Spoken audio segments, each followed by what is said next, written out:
Hi, in this video I'm going to show you how to install DeepSeek AI in any Android phone. All you have to need in your phone, go ahead and open the Play Store. In Play Store, search for DeepSeek, and here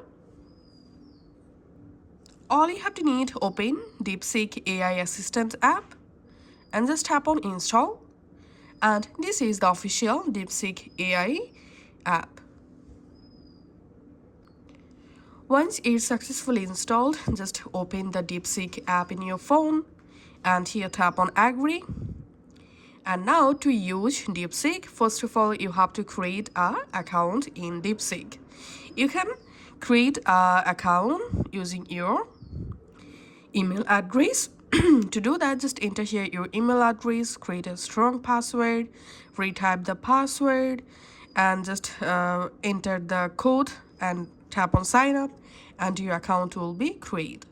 So after that, you can go ahead and easily use DeepSeek in your phone. Thanks for watching.